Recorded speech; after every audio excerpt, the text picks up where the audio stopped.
As it's now 9:15, we welcome everyone to come back so that we can get started with panel A. And starting our panel A on government authority and public health emergencies, I'd like to welcome our moderator, Professor Jennifer Ngo. Professor Ngo is one of our faculty advisors this year and a professor at the University of Chicago Law School, where she focuses on administrative law, executive branch dynamics, regulatory policy, and constitutional separation of powers. So I am delighted to be moderating this panel on government authority and public health emergencies. My only role is going to be trying to keep the trains running on time, and I'm going to give a brief introduction. And then for the speakers, I'll just let you know when we have about 5 minutes, then 2 minutes, well, 5 minutes, 1 minute, and then I'll ask you to stop. And we'll run the format just a little bit differently than some of the other panels, given one of the constraints of our speakers. We're going to ask them to speak each for about 10 to 15 minutes, and then we'll take questions after each speaker rather than all at the end. Okay, so with that, it is my pleasure to introduce Eugene Kantorovich. He's a professor of law from the Antonin Scalia Law School at George Mason University. He's one of the world's preeminent experts on universal jurisdiction and maritime piracy, as well as international law and the Israel-Arab conflict. He is the director of Scalia Law School's Center for the Middle East and International Law. He's one of our own. He is one of our own alums. He attended the University of Chicago for college and law school. After law school, he clerked for Judge Richard Posner on the Seventh Circuit. And he is here to talk to us about Lochner under lockdown. Thank you. Thank you. It's great to be with all of you and see many old friends and colleagues. Just on the first screen, hi Anoop, hi Michael. Great pleasure. Hi Thomas. So great pleasure, and sad I cannot be with you all in person. So this project is in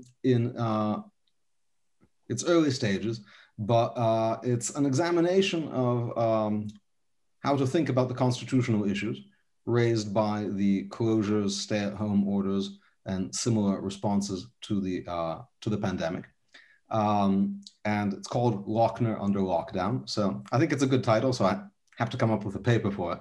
But it starts with this observation that came out of teaching a seminar this summer on legal responses to the pandemic.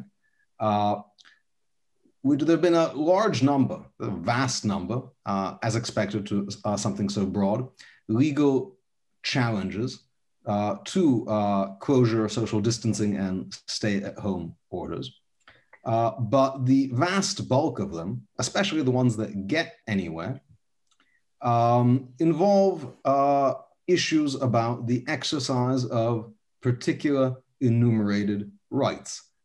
So these are the famous cases about social distancing orders or closure orders as applied to places of worship, abortion clinics, gun shops, and the like. There have been circuit splits on pretty much each of these issues, depending sometimes on the nature of the regulation, sometimes on broader principles, and there's a broad contestation about whether any of these rights can be affected, can be limited by closure orders. I think the Supreme Court has clearly suggested yes. And then whether there needs to be any parity amongst these rights. Does one need, if prayer is essential, does abortion have to be essential? If abortion is essential, do gun shops have to be essential? If gun shops are essential, do prayer services have to be essential? And there's a lot of intransitivities there.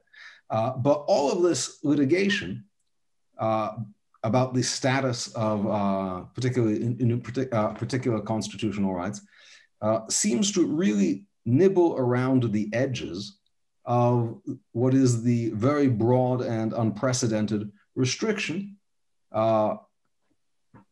potentially quite warranted, on liberty, livelihood, and freedom of movement, and liberty in its most general sense, imposed by the lockdown and stay-at-home order pandemic response. Almost no federal courts have even considered, let alone looked favorably upon claims relating to the broader liberty interests raised by such measures. So I think much of the litigation is what I call nibbling around the edges. And to understand why, we have to go back to two important public health decisions decided in 1905, just within about a month or two of each other. One of which is famous as a public health case, the other which is not famous as a public health case. One of which is forms the bedrock of all judicial examinations of public health measures ever since, and is cited in every single COVID case decided. And the other of which has long been chucked in the dustbin of constitutional history and become part of the anti-canon. But now, proper response to the constitutionality of pandemic measures may require putting these two cases together. And of course, the two cases are Jacobson versus Massachusetts, the compulsory vaccination case, which is the touchstone of all legal analysis here, decided in 1905. And Lochner versus New York, decided very shortly after. Indeed, Justice Holmes, in his dissent, cites Jacobson as a reason to explain why the majority may be wrong. Jacobson is still very much with us. Lochner is, of course, not, because of the repudiation of its form of substantive due process. But as I'll explain presently, Jacobson itself was a substantive due process case. It was a Lochner court case with Lochner court sensibilities. And the application of that reasoning did not prevent public health responses, but at least ensured constitutional scrutiny for them.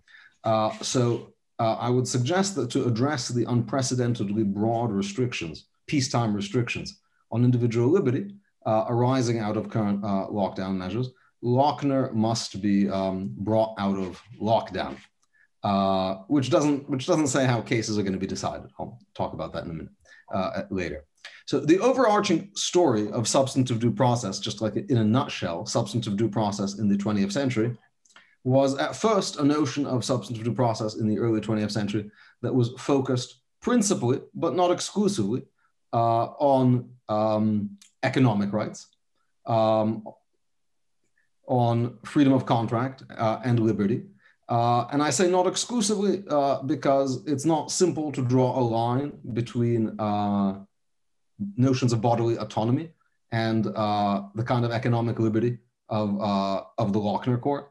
The bodily autonomy of the baker was a rhetorical trope of the Lochner court. And of course, it's important to point out that Lochner itself was a public health measure, of course, masquerading as was an economic measure masquerading as a public health measure.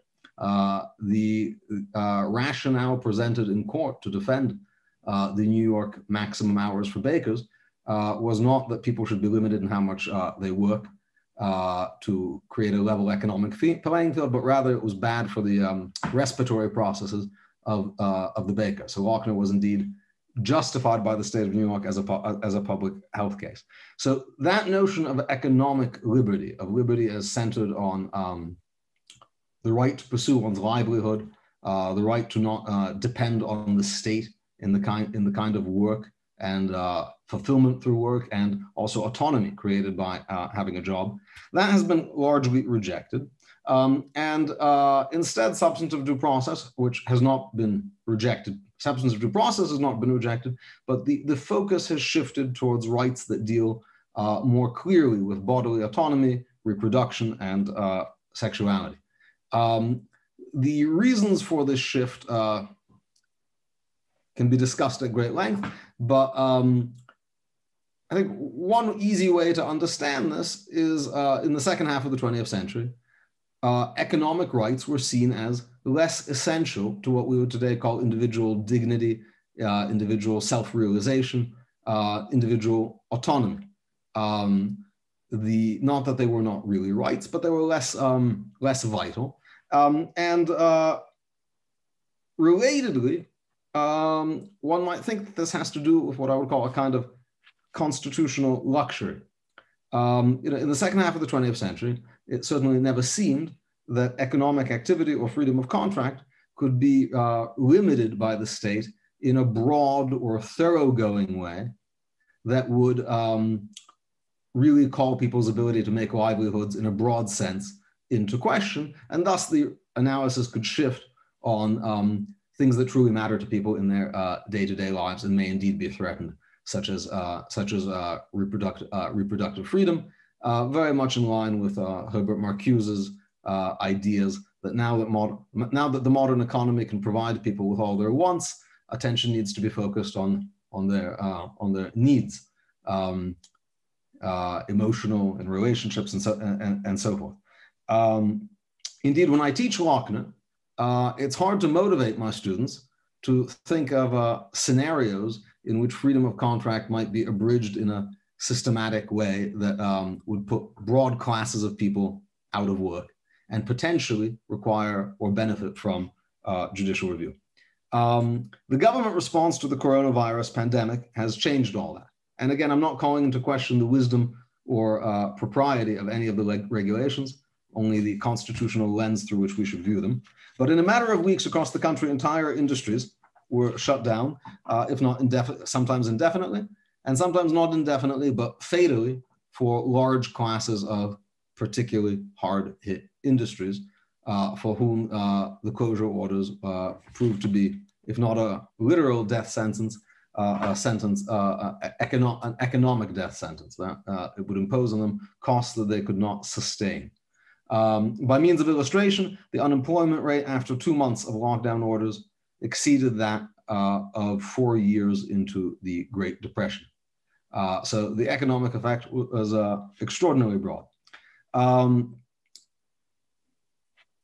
The breadth of the closure orders has been unprecedented. Such measures have not been used in previous pandemics and have not clearly been contemplated in federal planning for future pandemics. This suggests a potential need for constitutional scrutiny over the vast impact which government power now exercises over people's ability to make a living and to provide for themselves and their families. The demise of Lochner-style substantive due process makes this nominally impossible and suggests a reason to revisit Lochner. A revival of Lochner would not itself call into question closure orders, as a wide variety of economic legislation of far more dubious necessity than the pandemic response was upheld in the Lochner era. Quite clearly, the pandemic is a compelling rather than merely plausible government interest. Indeed, Jacobson, which sustained mandatory vaccinations, was a substantive due process case. The plaintiff in Jacobson claimed an unenumerated 14th Amendment liberty, which the court reviewed. So Jacobson shows that you can be a Lochnerian and nonetheless uphold, because they were indeed Lochnerians, they were the Lochner court, and indeed uphold public health measures. Now, at the same time, Jacobson does not dictate that a Lochner approach would necessarily uphold all public health measures. And it's important to point out how narrow Jacobson was in its approach to broad government power in the face of substantive due process claims. First of all, Jacobson acknowledged that health regulations that were arbitrary and oppressive could indeed be struck down by courts. And one of the claims that is now made by some businesses seeking relief from closure orders is indeed arbitrariness. There was a case in Michigan in which a district court did indeed uphold a challenge by gyms to closure orders because the governor could not produce any evidence why gyms would be more dangerous than beauty salons, which were allowed to open. On appeal, the Sixth Circuit said no evidence was required. So that would suggest less than rationality review. Finally, in Jacobson, the court believed that the harm to the defendant was entirely speculative. The defendant in Jacobson was a healthy adult, and his concerns about vaccination did not seem medically supported. The court noted that if there was actually a concern that he might be harmed, he would indeed have a right to be exempted from the vaccination. Of course, today, there is no doubt about the harm inflicted on businesses and others economically harmed. The question is about the balancing of that versus the public health benefit.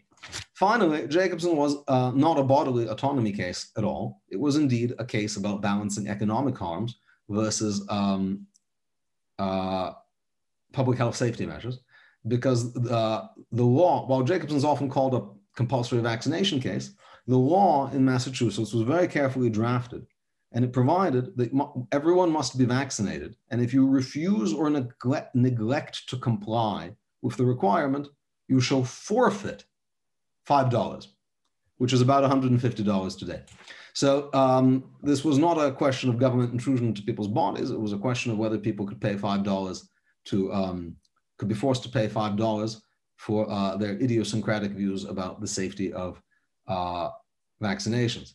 That suggests that a Lochner court approach could find a way to balance the extraordinary needs of a proper public health response to the pandemic, while policing against arbitrary distinctions between businesses that, for example, may be indeed fueled mostly by the relative clout of different industries rather than by public health considerations. And I will close by noting that there is indeed support. You know, what unites Lochner, the slaughterhouse cases, and other cases urging an economic right not to be disadvantaged by the state legislature is the notion that there was some powerful political clout, like in the New Orleans slaughterhouse monopoly. They obviously had an in with the New Orleans government. And I would note that one of the broadest patterns in the classification of essential businesses across the country is that lawyers and journalists are invariably classified as essential and exempted from the strictest application of lockdown measures, even if they're not criminal lawyers or divorce lawyers or personal injury lawyers, even if they're entertainment lawyers or sports lawyers, and even if they're, you know, sports journalists. Not that there's anything wrong with that, but whose claims to essentiality are not obvious, but may have to do more with the political cloud of their industry. Thank you very much. I'm happy to take questions. Wonderful. Thank you, Eugene. So we have about 5 minutes for questions. Just raise your blue hands, then I will call on you. And while we wait for people to think of one, I want to give a chance to the staff of the law forum, the legal forum, who put together some questions to put them into discussion. One of them was about the extent to which you would want to revive Lochner. That is to say, would you want to place any limits on Lochner once you've resurrected it? For example, you know, would it be cabined only to pandemics? Are there other limits that you would want to put on Lochner's revival once you've kind of opened that Pandora's box? Yeah, so when I say revive Lochner, I'm being a bit glib. I don't think we actually need to revive Lochner. Lochner was a substantive due process case. And the notion of substantive due process is broad, general, and is a notion that certain extreme government impositions on people's liberty require heightened justification. That notion has not been discarded. Rather, in cases that seem primarily economically regulatory, the level of scrutiny has grown far lower, and in other kinds of cases, it's grown far higher. And I think, as I said, that's based on a common assumption that in conventional economic regulation, the liberty stakes are indeed fairly small compared to, say, bodily autonomy issues, because it's not like broad classes of people or entire industries are being shut down and people are being deprived of a basic ability to make a livelihood and made dependent on government favor, which is indeed the case with the pandemic measures, where often businesses depend on discretionary waivers to stay open. Most lockdown schemes allow for discretionary waivers, which only increases the power of government and its ability to be uneven in its application. So how would one apply this?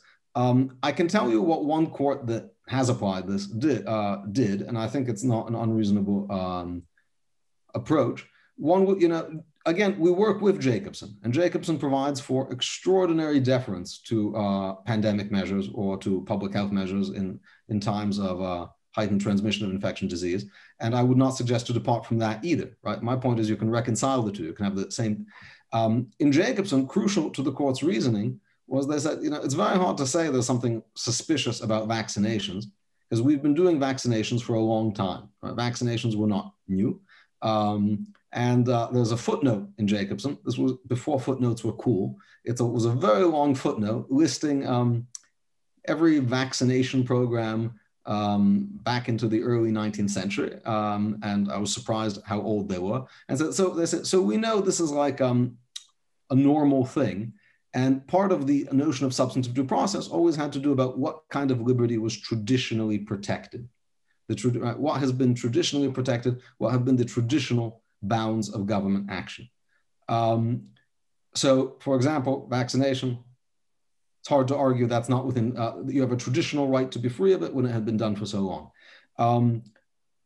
As the Western District of Pennsylvania pointed out in City of Butler versus Wolf last month, which was a very unusual case, which enjoined stay-at-home orders and business closures orders on substantive due process grounds.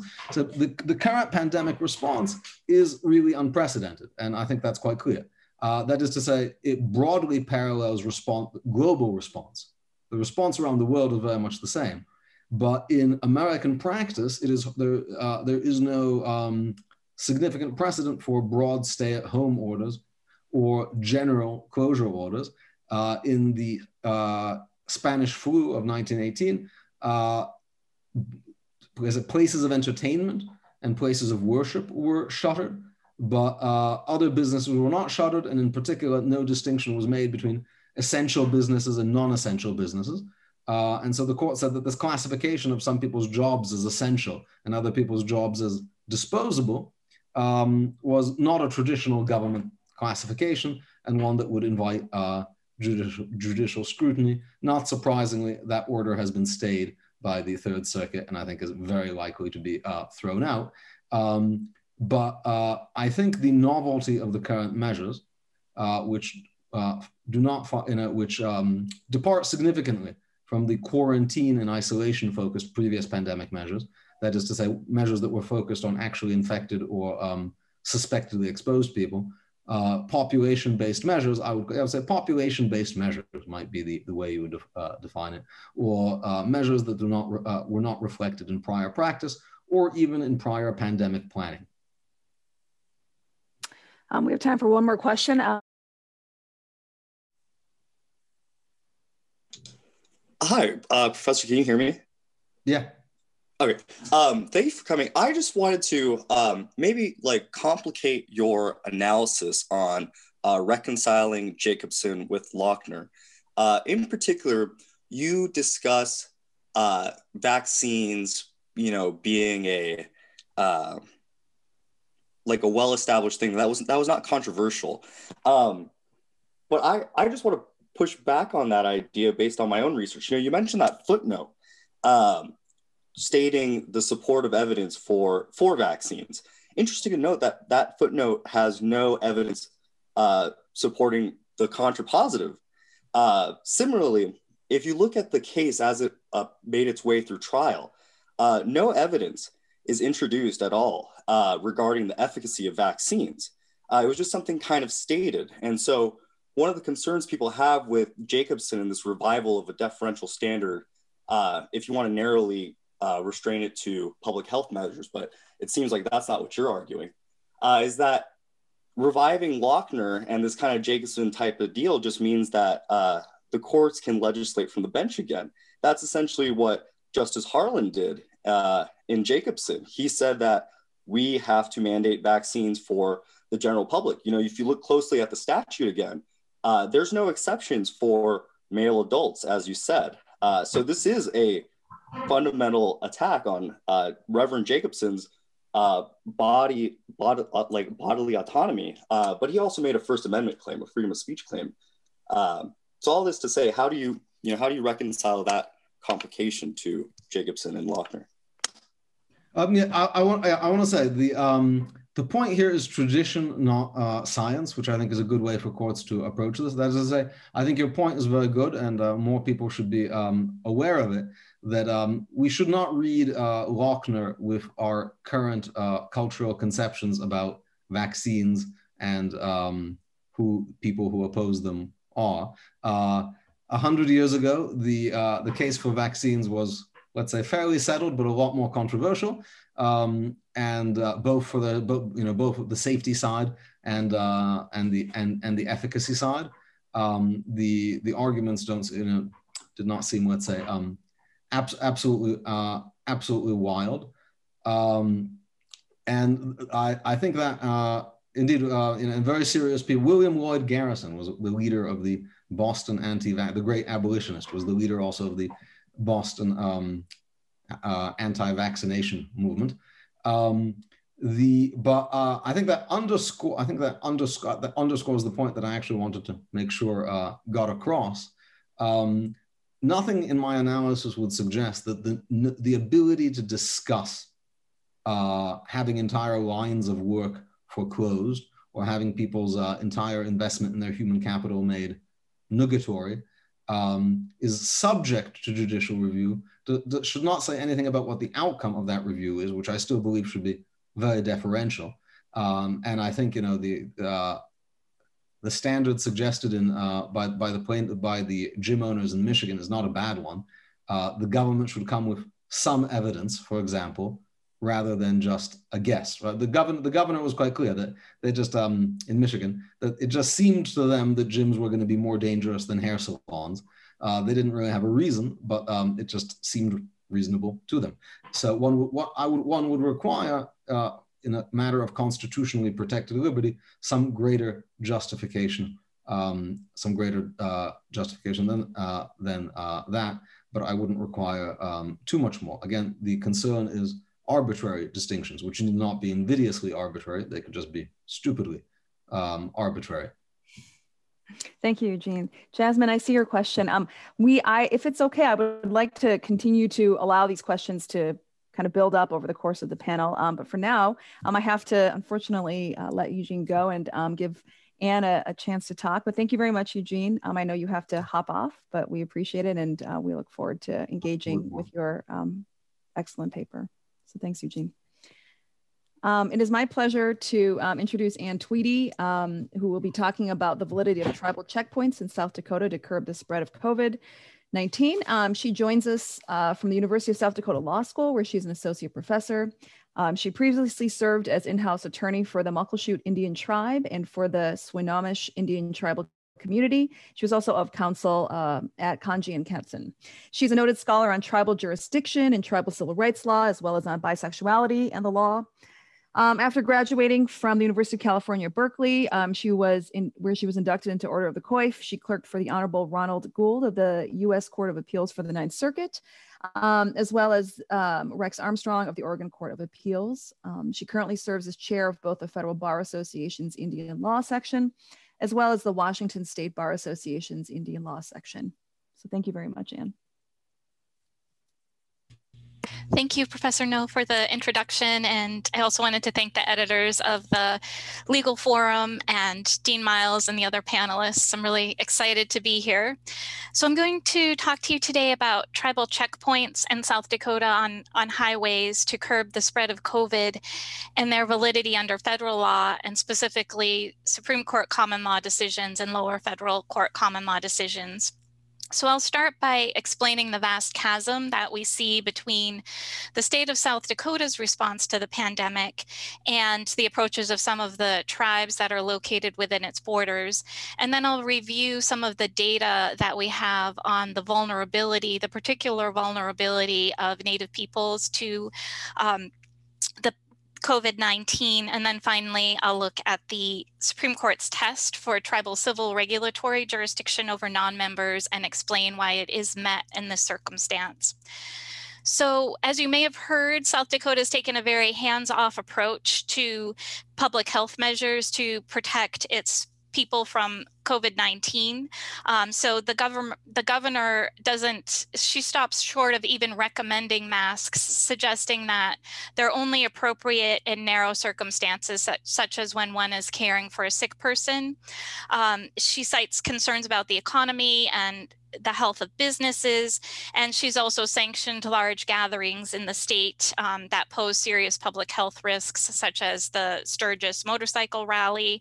And we know for sure that that led to at least 330 infections, but there are estimates that are more in the 250,000 infection range there. So her laissez-faire approach has resulted in recent months in a rapid escalation of COVID cases in the state. So as of November 4th, South Dakota is second in the nation for per capita cases. Only North Dakota is ahead of us right now. And the state has recorded a total of over 51,000 cases.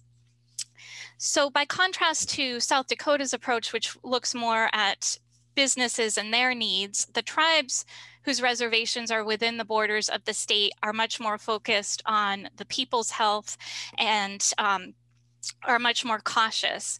And so we have at least 3 tribes whose reservations are within South Dakota. The Cheyenne River Sioux, the Oglala Sioux, and the Rosebud Sioux have utilized highway checkpoints in concert with other measures to try to curb the spread of the disease. And the Cheyenne River Sioux and the Oglala Sioux continue to utilize these checkpoints. Rosebud discontinued them after not very long. Other measures these tribes have utilized and are utilizing intermittently include curfews, prohibitions on non-essential travel, and temporary stay-at-home measures. And these types of strong measures for tribal peoples are necessary because of the heightened vulnerability of indigenous populations to the virus. Also, the remoteness of these reservations, which limits their access to specialized medical care, and other concerns like the difficulty to, again, to access medical resources. They have very limited medical capacity on the reservations. So the Center for Disease Control recently issued a study finding that Native individuals are 3.5 times more likely to get COVID than white people, and also that they get it at a younger age. The median age was 40 rather than 51 for white individuals. And they're also more vulnerable to complications and death than other races because of the higher prevalence of underlying health concerns like diabetes is very prevalent. Coronary heart disease is another concern. And as I mentioned, tribal communities often lack access to high quality specialized medical care. And that's certainly the case with these particular tribes. For example, the Oglala Sioux is only allocated 4 ventilators to serve 47,000 members. And the Cheyenne River Sioux, whose reservation is home to 11,000 of its members, has a hospital, but it only has 8 beds, 6 respirators, and no intensive care capacity. The nearest additional hospital is 170 miles away. So you can see that this is a very dire situation for these tribes. And additionally, tribes have difficulty raising revenues because of Supreme Court imposed restrictions on their ability to tax non-members. So their ability to raise revenues is largely focused on economic development activities like casinos. And of course, these have been heavily impacted by COVID. So there's also an inability to raise money to combat the disease. And to make matters worse, Tribes CARES Act funding was significantly delayed. So this stark contrast that we see between the state's approach and the tribe's approach and the vastly exacerbated risks that tribal members face have resulted in the need for tribes to take strong prophylactic measures to protect their own members and also other people who live within their reservation. And the governor of South Dakota has indicated that her lax approach is rooted in a concern about personal freedom, but it's undeniable that a freedom-based approach to a highly contagious disease is going to devolve into a lowest common denominator situation where those eschewing protective measures are going to readily be able to infect those who are embracing them. So given these tribes' much higher vulnerability to the disease and the other concerns I talked about, like the lack of access to medical care, the protective tribal approach is more than justified. And nonetheless, we have the state threatening to sue specifically the Cheyenne River Sioux tribe if the checkpoints aren't removed. And a few months ago, she sent a letter saying that she was going to sue if they weren't shut down within 48 hours. And when that didn't occur, there were discussions with the state and the federal government where she tried to convince the federal government to take retaliatory measures towards the tribe, which they then threatened to do. And finally, we have the Cheyenne River Sioux tribe suing for declaratory relief to prevent the implementation of the measures that the federal government is threatening if the tribe doesn't take down the checkpoints.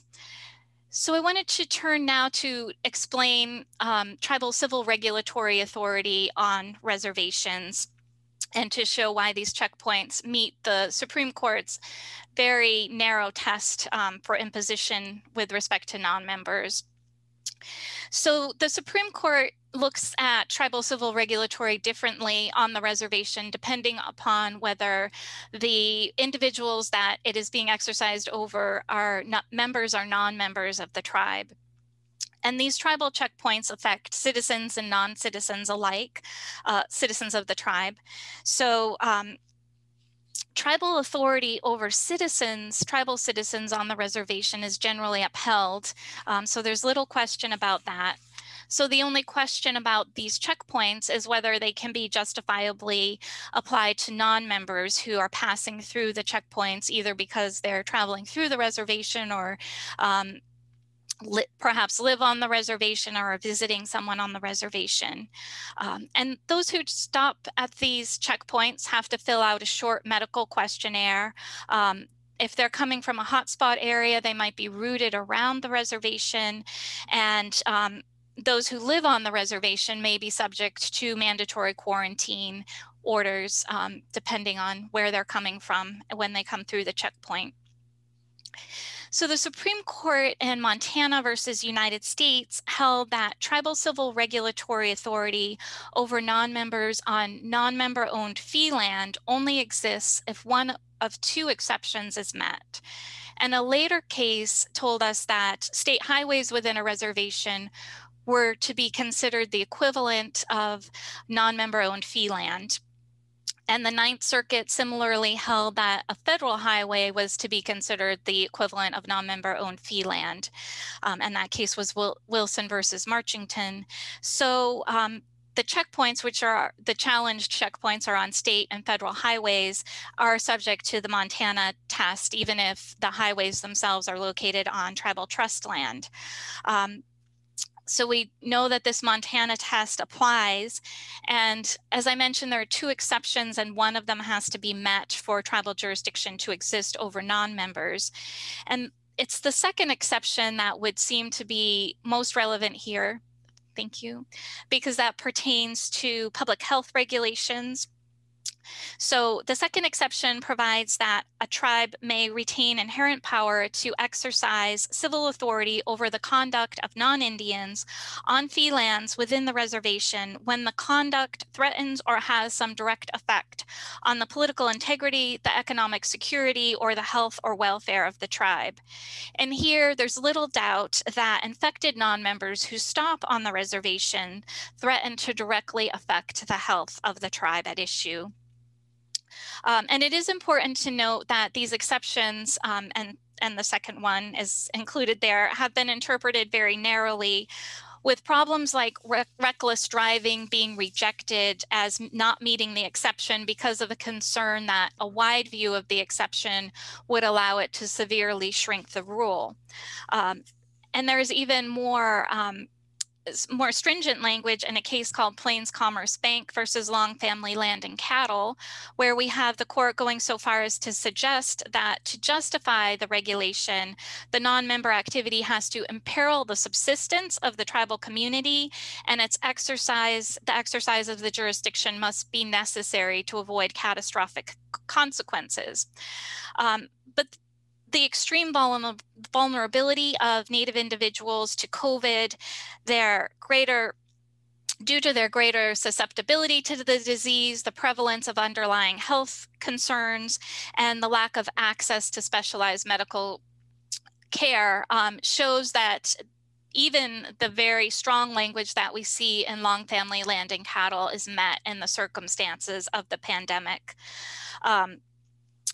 And another issue that comes up with the Montana case and the applicability of the exceptions is that they have been interpreted in a very fact-based manner. So it's possible that you could have some individual drivers who could successfully argue that they don't pose a significant risk. For example, if somebody was tested very recently and hadn't had contact with others, they might be able to argue that the tribe can't meet the Montana bar with respect to them. But the Ninth Circuit has held in the context of a DUI checkpoint, a tribal checkpoint, that even those not subject to the tribe's jurisdiction can still be stopped briefly at a checkpoint. And that case is called Bressie versus Ford. And also the Supreme Court has approved administrative burdens on behalf of states to be imposed on tribes to enforce state regulatory authority, for example, in the context of tribal sales of cigarettes to non-members. So it follows that non-members may also be subject to minor administrative burdens and passing these checkpoints to further tribal regulation over others. And there are also people, non-members, for whom Montana may not apply at all. So for example, if somebody's visiting trust land on the reservation, like a relative who lives on trust land, arguably their conduct should be seen as the tribes regulating their conduct on the trust land, the visit, rather than on the highway. So Montana, there's a good argument that Montana shouldn't apply at all to people who are trying to access trust land. So then in those cases, the tribe shouldn't have to meet the Montana test. And just a quick final note that tribes should implement these checkpoints so that they're reasonable. They're not subject to the Fourth Amendment directly. They're subject to similar language under the Indian Civil Rights Act. And we do have Fourth Amendment precedent saying that seizures like checkpoints should be implemented reasonably. And so tribes are advised to follow that as persuasive authority, and it does appear that they're being operated reasonably. So just quickly to wrap up, these checkpoints do seem to meet the Montana requirements, even though those requirements have been treated very narrowly. Thank you. I'm happy to take questions. Excellent. Thank you. So if those with questions would raise their blue hands. I think what I want to do also in the interest of time is, allow for a question or so here, but then allow for the most time at the end where we can take questions both on Anne's presentation as well as Anoop's, Professor Milani's. So any questions? Bridget. So Anne, thank you so much for helping us think about this area that I know absolutely nothing about. I wanted to invite you to just talk very briefly about some of the gendered dimensions of what you're talking about. Are there gendered dimensions to it in terms of who is being stopped at these checkpoints, or in the way you think the whole conversation is being constructed about freedom and safety? Oh, that's really interesting. The checkpoints just stop everyone. So I don't think so I haven't heard of gender dimensions in terms of how people are being treated at the checkpoints. And I do think that this rhetoric of, and also another point is that the data on Native Americans is so scarce that in terms of the disease affecting, either males or female Native Americans more strongly, I haven't heard of that. The CDC report that I mentioned only really looked at the prevalence of the disease because the data was so incomplete as to like death and underlying conditions. So hopefully we'll get more data on that. But I do think that in terms of like the personal freedom rhetoric that we see more prevalently among on the part of the governor and some state citizens and citizens elsewhere, I do think that's a sort of a male constructed construct that, you know, we can show our faces and not be covered by masks and not worry so much about others. I definitely can see a gendered aspect there. Excellent. So thank you so much for this presentation. I'm a really big fan of your work. I'd like to hear a little bit about this in a historical context, because here we're talking about the imposition of a virus on Indigenous people. And we know there are estimations of up to 90% of Native Americans having been killed by viruses historically in the United States in the early formation of this country on Indigenous land. So could you give us a little bit of a historical context? I know there are sovereignty issues and so forth, but there seems to be, you know, we're talking a lot, we're in a moment of talking about racial justice a lot and a lot of awareness, and so often Indigenous rights are overlooked in that conversation. Any thoughts you might have on that? I think that's a really good point, and it seems undeniable that those epidemics from the past in the 16, 17, 1800s have continued effects in terms of historical trauma. So I think the effects on tribes of being told that you have to just be exposed to this virus are, I think they would be strong for anyone, but it's going to be disproportionately affecting them to get that message, and because they were so devastated and even decimated by these, with entire populations being wiped out by smallpox and other epidemics. And there's at least one circumstance where it was intentionally transmitted to them by the federal government. So I think that argues more in favor of respecting their approach to it. Thank you, Anne. I have a quick question. We're going to move on now. Yes, who is talking? Yes. This is Shirley Kane. I'm from Minnesota. Thank you, Professor Tweedy, sure, for your wonderful presentation. I have a quick question about the CARES Act. You talked about how it was significantly delayed. And it's my understanding that the tribes had to get together to file a lawsuit for it to be finally distributed. And it was distributed. In the event of any future legislation under the CARES Act or any similar act, do you anticipate there would have to be another potential lawsuit in order for the tribal folks to get their money again? I think that I would hope not. I think that was part of the issue there was that there was a planned distribution to some Alaska Native corporations that were believed not to be entitled to it. And so then that would diminish everybody else's share. So I hope that that lawsuit can set a good precedent for future distributions, so that we wouldn't run into that again. Great. Okay, so next up we have Professor Malani, who is here to speak to us about ethical issues in pandemic response using examples from India. I think Professor Malani needs little introduction for most of you in this room, but for those of you who are from outside of Chicago, I'll just say that he is the Lee and Brenna Freeman Professor here at the University of Chicago Law School, as well as a professor at the Pritzker School of Medicine. He's also a research associate at the National Bureau of Economic Research, a senior fellow at the Schaefer Center at the University of Southern California, and an editor at the Journal of Law and Economics. He conducts research in law and economics, health economics, and development economics. Fittingly, he has a PhD in economics and a JD, both from here, the University of Chicago. He clerked for Judge Stephen Williams on the DC Circuit, as well as for Sandra Day O'Connor. Take it away, Anoop.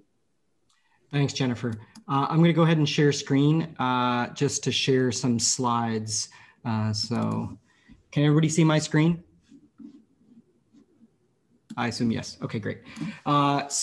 This presentation is going to be a little bit different than the other two, which were legally oriented.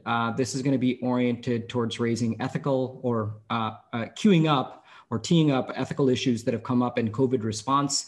The context is going to be India and Indonesia, a little bit more India than Indonesia. For the last, I don't know, however months the epidemic has been going on, we've been working closely with the Indian government and with the, more recently with the Indonesian government on devising their responses. And so these are the issues that have come up in the process. So let me go ahead. I know a lot of you are in the United States, so you're gonna be familiar with how the epidemic has played out here. I wanted to give you a quick glimpse of how it played out in India, and then I'm going to go into some of these ethical issues that have arisen in our response. Okay, so this is, I apologize for a complex chart, but this is a figure that tells you about the trend in lockdowns and the trend in mobility in India over time. Dates are on the X. The change in mobility are these colored lines on the first y-axis, and then lockdown strictness is these dashed and dotted lines with the y-axis on the right. And what you can see is India had a lockdown that was pretty strict. This dotted line is the stringency of the US lockdown. This is the stringency of the Indian lockdown, which is about as stringent as any lockdown we observed around the world. It was very quick. It happened in March, which is about 7 weeks after the very first case that you see in India. And you see a quick decline in mobility commensurate with the strictness of the lockdown.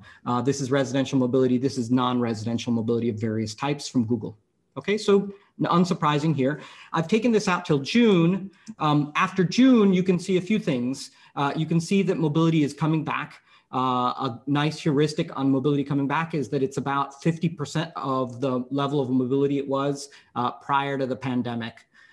So that's kind of roughly what's going on. What's also interesting about this is, as we've seen in lots of places in the world, you often see a decline in mobility, like here, even before the lockdown occurs. So people are self-protecting as well as responding perhaps to government official suppression efforts. So let me give you a sense of what's going on with the epidemic itself. That's just kind of the mechanics of human behavior, but here's the epidemic. So this is telling you kind of change in mobility as a measure of lockdown. It's the blue line. You see a massive reduction. And here you see the number of confirmed cases over time. It peaked in September and is kind of, these are new daily cases. So the rate of increase has been declining, which is kind of promising at least a national level. And you might be tempted to say from this, oh, well, you know, lockdown was critical. If we, when we let it go, cases rose. I think there's some truth to that, but one has to understand that there's confounds too. So this is a figure that shows new cases, daily cases, that's the black line, but it also shows the testing rate per million over time. And you see that part of the increases that we're going to see in the confirmed cases are partly driven by testing. So we have to make some adjustment there. But surely the lockdown, it would be shocking if it didn't have a massive impact. Okay. All right. So now let me queue up some ethical issues I think that are intellectually interesting and very policy and practically relevant to deal with. And it, by the way, just to be clear, this manifests, I think, as political controversy around policies. And so I think a lot of this is not about medical controversy so much as there are ethical issues in the background, redistributive issues that manifest as political conflicts. And there's a remarkable parallel between what happens in the United States and what happens in India, which I found kind of interesting. So the first thing I want to point out is that the lockdown in India involved massive redistribution along two dimensions. The first redistribution was age-wise. So let me show you what I mean.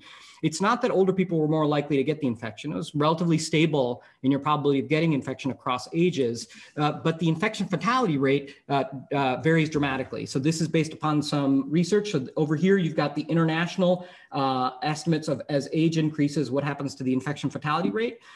Here, I'm providing on the right two estimates that we've done in India based upon our work in Bombay. These are estimates. And these are estimates that are based upon our work with the Bihar government. And we've been doing analysis of their testing data. The scales are a little bit off because we wanted to show that the death rates were lower in Mumbai than Karnataka, but the gradient with age is remarkably similar. So for example, the number that you might want to walk away with is that people that are 70 and older have 32 times the probability of dying if they get COVID than a person that's 20 and under if they get COVID. So that huge age gradient suggests that when you have a lockdown and that lockdown is uniform on age, you're going to have skew in the distribution of benefits. So you take young people, their health benefits from this are going to be moderate. It's not zero. Health benefits are there and they're significant and very likely to be cost benefit justified. But they're going to have moderate health benefits, but their income losses are going to be great, in particular because they're likely to be working and not retired. Whereas older individuals, their health benefits are likely to be massive, but their income costs of the lockdown are going to be less, both because they have more savings, but also they're less likely to be working and more likely to be retired. And so that's a massive redistribution. That's one dimension. Another dimension is income-wise. And here the basic idea is the epidemic probably affects rich and poor people similarly. I'll provide more information on that, but it certainly has an income effect that's much bigger on the poor. So evidence from this is based upon, we did analysis of a 6-year-long panel survey where for about 174,000 households, 1.2 million people in India, were able to see what happened before and after the pandemic.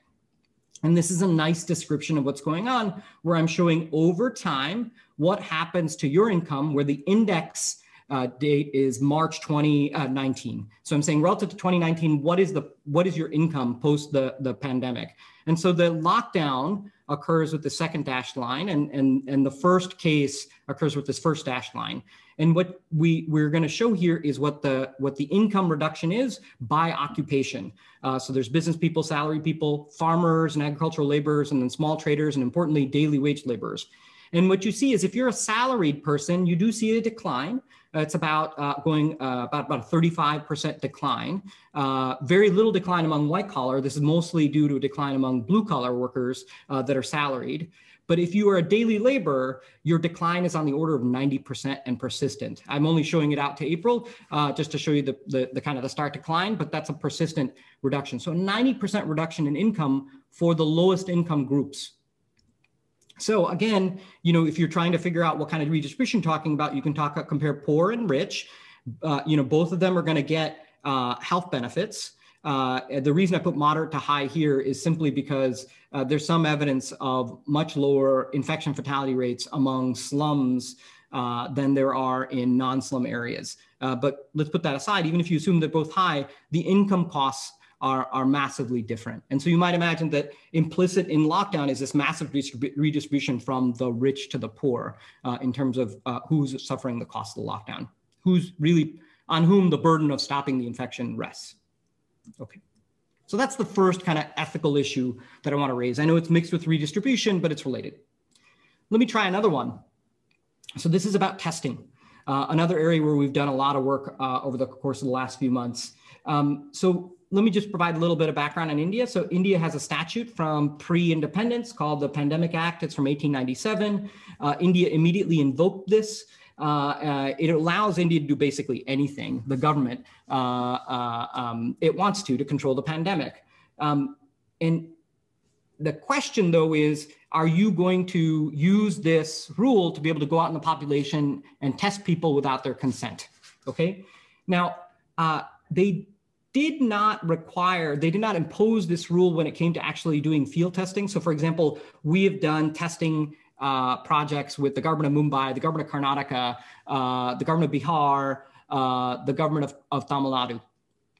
And at least for two of those things, we know for sure that they required consent. So they didn't fully invoke all their powers in requiring testing. Now we're unclear what they've done outside of the work that we've actually done, like when you do contact tracing, do you make it mandatory that people get tests and things like that? But it's really kind of interesting that in some places they require informed consent. Interesting for the following reason. To me, the default is, of course, you require informed consent. That respects individual autonomy, but it does have an important public health component impact to it. So for example, we did this survey in the state of Karnataka where we went around the state and we did testing for antibodies and for viral RNA. This is the result, exact results don't matter, but these are different locations at different times where we measured your antibody levels. The punchline from this study, which just came out this last week, is that about 50% of Karnataka is infected. When we went and looked inside, we were able to see the sorts of people who did consent and who did not consent. And what we found was that there's a massive skew, that we could very easily predict who would consent and who would not consent, and that's related to with the probability that you were actually positive. Meaning informed consent led to bias in your estimates, meaningful bias in your estimates of seroprevalence. So that's a problem because you want to use those estimates to then plan your suppression activities which affect other people, which you do without their consent. So for example, you will take jobs away from people without their consent. You will give up certain types of healthcare that's non-COVID related without their consent. The question is, should we have done the same thing with respect to testing, made people get tested? So let me try another example, and I think probably may be able to do one more after this, but let's see. So let's talk about lockdowns. So in India, there were lockdowns, and in lockdowns, you just had to stay home. And how effective the lockdown was, or what impact the lockdown had, depended on the number of people you were locked down with. So if you were locked down outside of a slum, it's kind of like the way we're living now, small number of people per household, you can say pretty separated. But if you're locked down in a slum, that's not possible. Lots of places don't have doors. You have, 8 people living in a 10 by 10 room. Passageways are very, very small, public toilets, things like that. So you're really locking down a much larger group of people altogether. Now, when we did our serological survey in Bombay in July and August, in July, we found that in slums, seroprevalence was 57%. It's actually a little bit higher than that. And in non-slums, it was 15%, 1.5, suggesting that maybe what happened was the epidemic spread really quickly, and perhaps due to the lockdown, it actually spread quicker than it otherwise would have. Slum dwellers were confined to their slums rather than able to circulate around the city, reducing their exposure. So that was one issue where there's obviously kind of not just a redistribution issue, but we actually increased the pace of the epidemic in that group. And now the opposite is happening. There's this discussion about releasing slums, but the reason is because then it'll be a protective effect. A lot of these guys are recovered. Actually, they're all recovered for the most part. And now they will provide a protective benefit to the non-slum areas as they circulate. So before, you could cast this as, we made the slums suffer the epidemic, and now we're making them protect us rather than letting them stay in their, forcing them to stay in their confined areas where they're protected because they're all recovered. Okay, last thing, let's talk about vaccination. So right now we're working with the Indonesian government primarily and secondarily with the Indian government to devise vaccine allocation plans. Who should get limited supply of vaccines first, second, third. And so we do cost benefit analysis on the value of vaccinating different groups defined by demographics and location. And we see that there's massive variation in the health benefits associated with that. But when we decide what to do about that, like how many doses to buy and where to prioritize, one of the things that we often do is we monetize it, because you need to figure out if the price of the vaccine is appropriate given the dollar value of the health benefits it generates. So in that process, you have to make a choice. For example, are you going to use VSLs or VSLY? So are you going to value each life equally, or are you going to value life years equally? And those have massively different effects on the orientation. So here I'm showing one of the figures that we've given the Indonesian government, where we say, okay, we're going to value everybody equally. And these are the different places, and these are different populations. So South Sumatra is up here, West Java is down here in terms of, and we've ranked order them according to the benefits that they would get from vaccination. But if you value each life equally, okay? Now, it would change dramatically. You'll see that we have older age people in a particular location has the highest value, and the youngest is the lowest value. But that's because we use value of statistical life, and each life was worth the same. But if you had switched and did value of life years, this would change dramatically. You would vaccinate first people that are middle-aged or younger before you vaccinate old people. And so we have to decide that kind of redistribution. So that's a kind of an important question that we have to deal with when we deal with these policies going forward. And part of it is a political issue, but part of it is just, we have to make calls on redistribution. So my takeaway, and I'll stop just to touch earlier, although we have a few more slides, is basically to say, in our pandemic response, we're making a lot of moves that in a non-pandemic time, we would find troublesome. And so we have to kind of think about which of those two views is the right view, or what we're going to do ex post to address this problem. Let me stop there. Great. Thank you, Professor Milani. There's a lot there. With that, let me open the floor to questions. Please raise your blue hands and I will call on you. And while people think of what they'd like to ask, let me just ask about slums. So you make this really interesting analogy to jails and how they were talked about and debated here in the US. And of course, here the ethical solution that people have come up with is that, we should free people from jails and let them circulate around the community. Is that the appropriate solution in the slum context? Obviously, there are disanalogies. What do you think the ethical alternative would have been had it not been for locking them down? Would it just be nothing, or is there some other measure that could have been undertaken? I think that here's what great question. I think the thing that's a little bit different is that when you release people from jails, they have another home to go to. And so they can sit in one place and kind of operate, hopefully, with lower density than jails. And that's not really an option for slums because their home is the slum, right? That there is no second alternative. So it makes it a little bit complicated. But I think that the way to think about this is we made a decision early on when we did lockdown. Lockdown has two effects. The first effect is it might slow the spread of the infection throughout a city, maybe. The second thing that we decided that we would, instead of having a moderate level of spread throughout the city, we'd have some areas where there's low level of spread and some areas where there's super high level of spread, right? And the super low areas of spread happen to be the non-slums, and super high areas happen to be the slums. And those happen to also be the highly dense areas. Now, if you think this is unique to India, it's not. So we see this problem elsewhere in the world. So let me give the example, Santiago, Chile. There's a nice paper that showed that in Santiago, Chile, when they did lockdown, rich people could afford to comply with the lockdown. They could stay at home. They had the buffer stock of savings to be able to survive. Poor people didn't. They still had to go to work. It's a different story than in India. And so their mobility never fell and the infection spread more quickly in the poor areas. This is kind of a repeated situation where we're imposing a rule that either makes it worse for poor people or that poor people cannot benefit from, depending on whether you use the Mumbai and Santiago story. And I think that that's an important issue that we should probably deal with. And it's a different type of concern with lockdown.